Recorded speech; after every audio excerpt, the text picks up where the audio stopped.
Welcome back to the GCC podcast, where we go beyond headcount, beyond cost, and into how global capability centers are actually being built, scaled, and led in today's world. Today's conversation is especially interesting because it sits right at the intersection of engineering, leadership, change, and modern GCC thinking. Our guest today is Sanjeeb Patel, Vice President of Engineering and Site Leader at Serko India. Serko is a global travel technology company reimagining how businesses manage travel through intelligent, scalable platforms. Sanjeev has built and scaled teams in environments that didn't come with a rule book, no legacy systems, no inherited culture, and no predictable processes. Instead, his journey has been shaped by acquisition, constant evolution, and the pressure to build relevance from day one. Sanjeev, it's great to have you on the podcast today. Thank you, Suchita. It's my pleasure, and thanks for having me today. It will be really good to see what we are going to talk about. I'm excited. Great.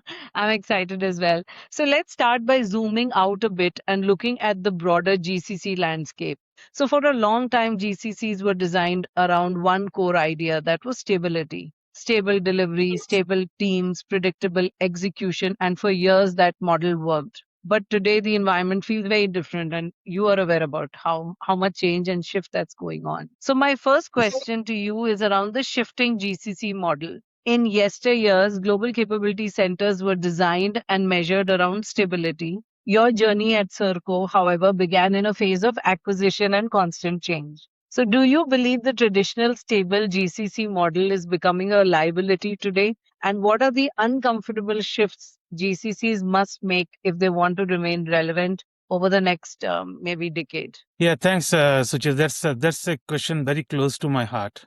So I have been in the industry for last multiple decades, and I've seen the shift from the IDC, what we call India Development Center, to ODC, Overseas Development Center, to GCC. But if you look, zoom out, everything in the past has been done with a kind of optimized for predictability, like cost efficiency, stable teams, very repeatable executions. So the model worked in the world where change was very slow.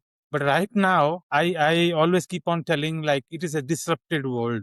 And I talk about three C's always in this current world, that which is basically compressed and connected and continuous. So the disruption is happening continuously, not like earlier when one disruption happens, you have to wait for some more time that next disruption happens. So there is a phase for stability, you can say, but now it is very continuous, and that's what continuous means, right?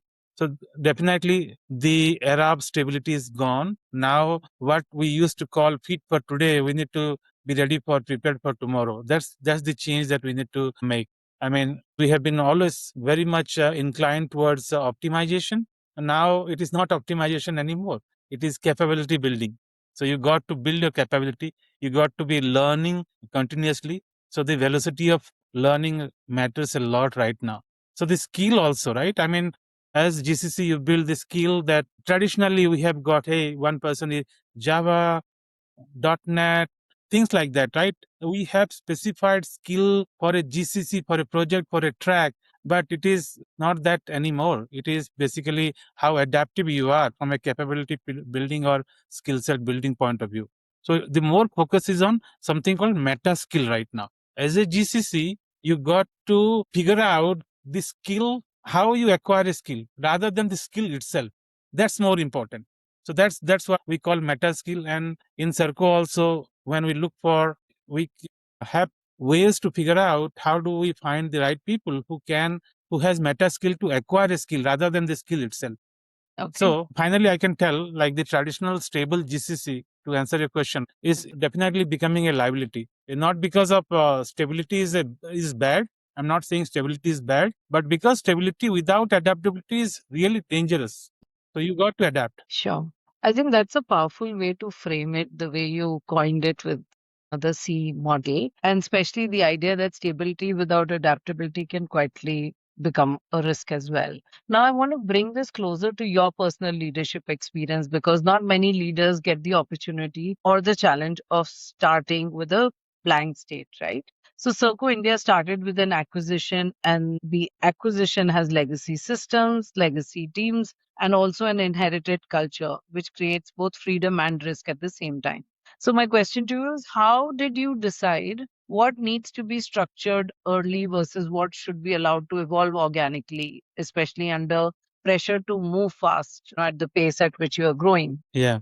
No, yeah, again, really great question. So I'll touch upon acquisition. When you acquire, you got a team already coming in with you from the Yes. old ways of Yes. working, old structure, old culture, lot of Culture. things, Yes.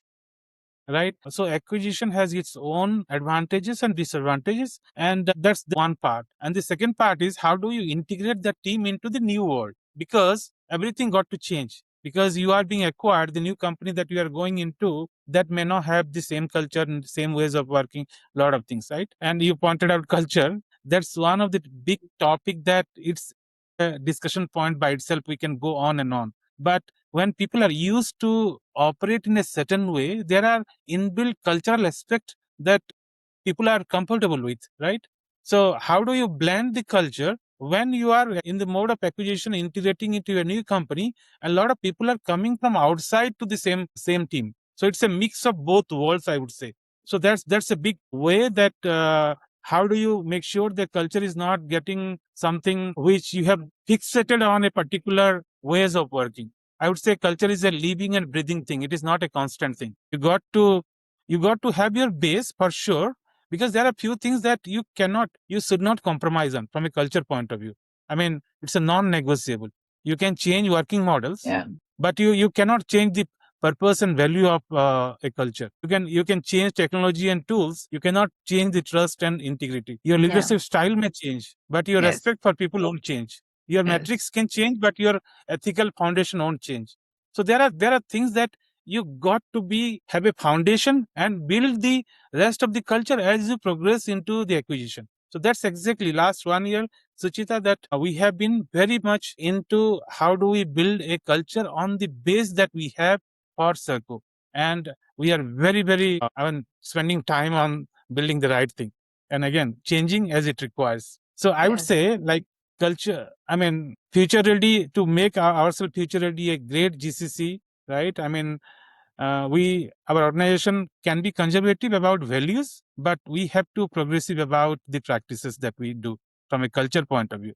We cannot be fixated on a particular this works or that works. Yeah. No, I love your take on culture and how culture becomes the epicenter because when we talk about moving from legacy systems to any new age, right? People Hmm. still people still are the heart of everything. We may talk about tech, but who's making the tech happen? It is the teams that are working for Yes. the GCCs across. So great take on that. And now I'll just move to cover what's installed in the future because the definition of scale and success itself is changing, right? And letting go in an AI first world with especially the AI reshaping how productivity and scale are defined, GCCs are being pushed to rethink what success really looks like. So, my question to you is in an AI first world, what is one leadership habit or success metric that GCCs should consciously let go of, even though it once signaled growth and maturity, right? Because there are new ways of working. We are adapting to new styles of processing, working as teams. So, what would be your response to this? Okay. So, yeah, as I said, the world is changing and changing drastically, right? The AI is changing everything right now. So, in Yes. the AI first world, the most dangerous success metrics for a GCC is one of these things that we celebrated for decades, which is Yeah. headcount growth. Yes. Everything is around headcount growth. You're How so big right. the Yes. GCC is, how good it is doing. Yeah, when people talk about, right, two leaders you must have seen earlier, they start talking about, hey, how big your team is, how big your development center is, right? So they were trained to ask how many people do you have. Rather, now that entire thing has changed to how much of impact did you create, Yes. right? So it is Totally. not not the headcount anymore. So AI is breaking the linear relationship between people and output right now. Because whatever optimization you did earlier, there was a kind of linear relationship. But this is the first time that we are seeing it's non-linear. So there is no value of the headcount to celebrate ourselves anymore. That's the big thing that we need to think about, not just to celebrate, but also it requires a mindset change for leadership as well. Because a lot of people think the same way, that we have got this many people. So that doesn't matter anymore. So I can tell, for the first time in history, the unit of labor is no longer strictly human, because AI has come in. It's now a Yes. blend of, so human is orchestrating AI. So finally, one person, what it can do, you need to combine the AI aspect of the output and finally see what is the output. So I was reading an article the other day which clearly shows that there is a list of, it was showing some data. It is a list of service companies, right, GCC in India, which has got millions of headcount. The valuation is less than a company which has got Yes. few thousands of headcount. So we need to let go the thought process of the headcount being the success criteria for a GCC.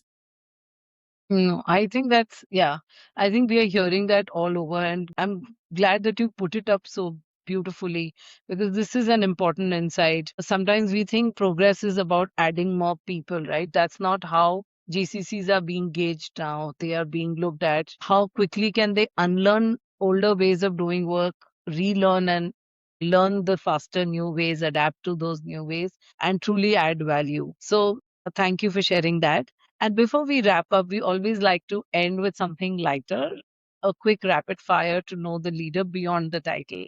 So, are you ready for Sure. a rapid fire round? Yeah, I'm scared a bit. Go on. There's no hamper at the end of it, but I'll get started, and you can give me any quick response. You don't need to overthink on this. So, what is that one leadership skill you are still actively trying to get better at? You did touch upon leadership, but what do you think you still have room to improve and you're wanting to do it better? Yeah, so my always number one has been respect for people. I'm a people leader. I believe that we are in the business of people.